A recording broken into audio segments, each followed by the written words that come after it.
Wakizashi is hard to hide. And if we're wearing armor, they have it on their belt. They have it on their belt, right? We know. They have it right there, whoop, to pull out. If a man has a blade like that, and I know he has a blade, I'm not going to start the kata from here. I'm just way, way too close. So pay attention to that.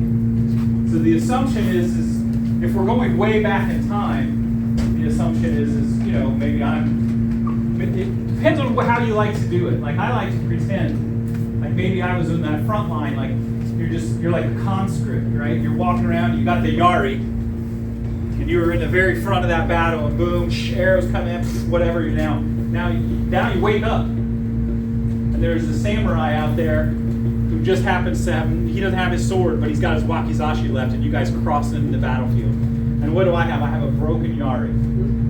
You got snapped, a horse stepped on it, whatever happened, right? You guys got to do some research into this stuff. And I'm stumbling, trying to get back to where I need to be, and he's doing the same thing, and we cross paths. We're warriors and we're enemies. We're going to fight.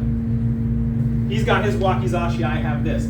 Certainly not going to start here. I'm going to start like back here, and be like this is a fight. So when he comes in, yeah, you see how he moved. He moved like he was a tank. So that's we'll take this modern later. So he moves. I move. I've disarmed. Right? And this is how you finish. He has to lunge to get us. My footwork is good. My footwork is not this.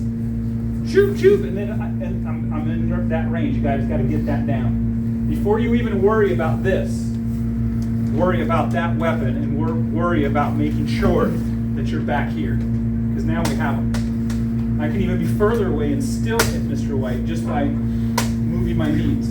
Okay? So that's important. Yeah, Sir, I was not sure if it was because we were showing a demo, but does the action happen after the sword has stopped or when the sword is still in progress? When it's still in progress. Okay. Yeah, so because I'm probably gonna speed it up and hit it as it's coming in, but I would have aimed at his arm.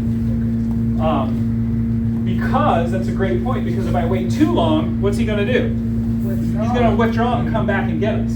So that's a good question. The sweet spot would be right as it's now, right there, right as it's extended, and before he has to then re-engage his muscles to go from here to here. We want to get it just as it's starting to die out. Yes, and that'll come with time. Okay?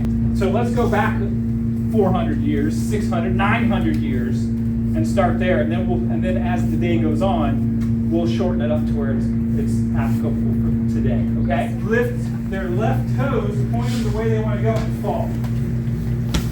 Then you're going to strike the arm or the hand or the weapon, and as you do, you're going to bring that other foot down, and you're going to be in a nice position. Understanding that in modern days, it's looking like that, right? To hit the top of the weapon because that's not sharp, and then you can go crazy. But it would be much closer because we would want to either glom on or disarm or something at that close of a range. We'll do that a different day. Yeah, for sure. So sometimes drop it, the wakizashi, sometimes don't. And it's you need to be so aware, oh, it's gone. Boom. Oh, it's not gone. Boom, okay? Yep. Yes, have fun.